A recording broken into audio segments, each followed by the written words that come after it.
Salam koperasi. Kali ini saya akan menjelaskan tentang nomor induk berusaha atau NIB bagi koperasi, khususnya bagi koperasi yang memiliki badan hukum lama.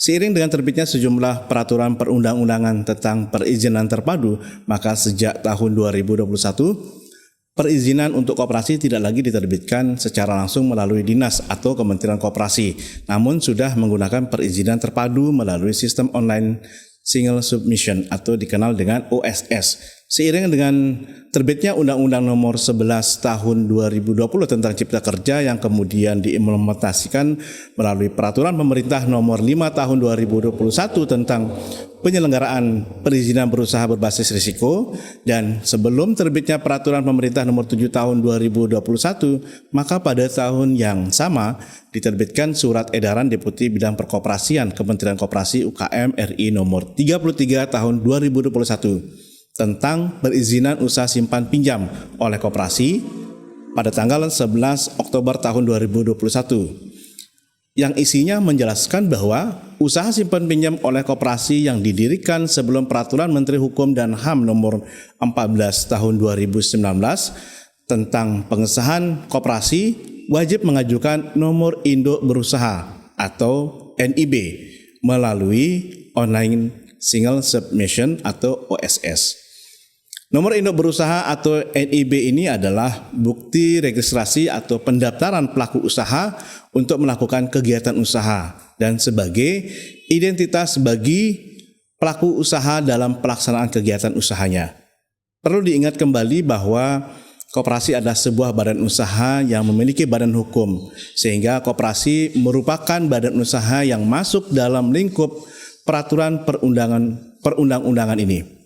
Yang perlu saya tekankan kali ini adalah koperasi yang memiliki izin usaha simpan pinjam yang diterbitkan di bawah tahun 2019, karena di atas tahun 2019 semua proses penerbitan badan hukum koperasi dan perizinan usaha koperasi dilakukan melalui OSS yang ciri khasnya adalah anggaran dasar bagi koperasi atau perubahan anggaran koperasi memiliki nomor dengan kode AHU di depannya. Selain karena peraturan perundang-undangan yang mewajibkan setiap pelaku usaha baik UMKM maupun koperasi dan pelaku usaha lainnya memiliki nomor induk berusaha, saat ini stakeholder yang berkepentingan atau yang berhubungan dengan koperasi juga menerapkan penggunaan nomor induk berusaha bagi koperasi untuk dapat menerima atau memanfaatkan jasa pihak ketiga tersebut, misalkan sebagai contoh perbankan, sehingga pada akhirnya koperasi mau tidak mau atau suka tidak suka harus melakukan proses penerbitan nomor induk berusaha melalui OSS. Nah, persoalan yang muncul adalah bagi koperasi yang memiliki nomor pengesahan anggaran dasar atau nomor pengesahan perubahan anggaran dasar yang tidak diterbitkan melalui OSS atau kode depannya tidak menggunakan AHU. Pada koperasi yang seperti ini, penerbitan NIB melalui OSS tidak dapat dilakukan sebelum dilakukannya updating data online pada dinas terkait, dalam hal ini yang membidangi koperasi. Kenapa ini menjadi penting? Karena nomor pengesahan badan hukum atau nomor pengesahan perubahan anggaran dasar yang tidak diterbitkan melalui OSS tidak dapat dikenal oleh sistem OSS itu sendiri pada saat proses penerbitan NIB. Misalkan saja nomor induk koperasi saat di-entry pada OSS sebagai salah satu field entryan yang wajib dilakukan tidak akan dikenal oleh sistem tersebut, atau dengan kata lain nomor induk koperasi tersebut oleh sistem OSS akan terbaca sebagai sebuah kode yang tidak dikenal. Setelah proses updating online data pada sistem ODS pada bidang koperasi, maka proses pada OSS dapat dilakukan. Berbeda halnya dengan koperasi yang memiliki pengesahan badan hukum atau pengesahan perubahan anggaran dasar yang memiliki kode AHU di depannya. Untuk koperasi seperti ini dapat melakukan semua proses pada OSS tanpa harus melakukan updating pada online data system atau ODS, kecuali terdapat data-data yang memang ada perubahan yang dibutuhkan dalam proses updating melalui ODS. Nah, pertanyaan yang muncul berikutnya adalah bagaimana cara melakukan updating pada online data system yang ada pada dinas yang membidangi koperasi. Sebenarnya prosesnya cukup mudah. Proses updating harus dimulai dari penyerahan data terbaru yang dimiliki oleh koperasi.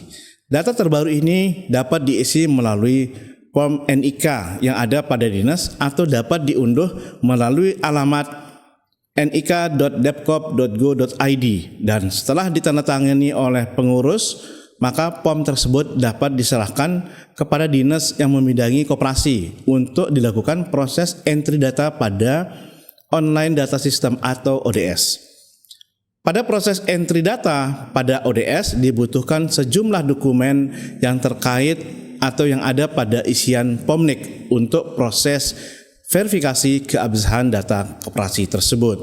Misalkan saja data nama koperasi, nomor pengesahan anggaran dasar koperasi, nomor pengesahan perubahan anggaran dasar koperasi jika ada, nama pengurus, nama pengawas yang harus persis sama dengan KTP, email koperasi, NPWP pengurus, NPWP koperasi, nomor kontak semua pengurus dan pengawas.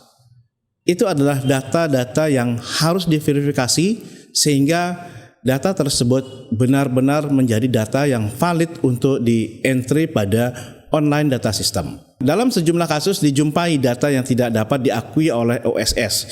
Misalkan saja data nomor induk kependudukan pengurus atau pengawas yang dianggap tidak valid.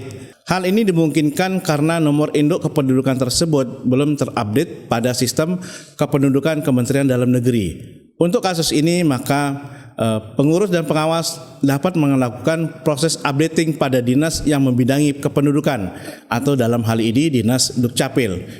Kasus lainnya adalah di mana NPWP koperasi ditolak oleh sistem OSS karena nama yang tercantum tidak diakui. Hal ini terjadi karena NPWP ketika pendaftaran itu menggunakan nama badan usaha yang tidak sama dengan data pada online data system atau tidak sama dengan data yang tertuang pada lembar pengesahan koperasi. Sebagai contoh, dalam online data system, nama koperasi adalah Koperasi Serba Usaha. Tetapi di dalam NPWP, nama koperasi atau pemilik NPWP adalah KSU. Maka data ini tidak dapat diakui oleh OSS karena dianggap data yang berbeda dengan aslinya. Demikian sejumlah hal yang bisa saya sampaikan pada kesempatan ini terkait dengan penerbitan nomor induk berusaha. Dengan saya Eka Wardana, kita berjumpa pada episode berikutnya.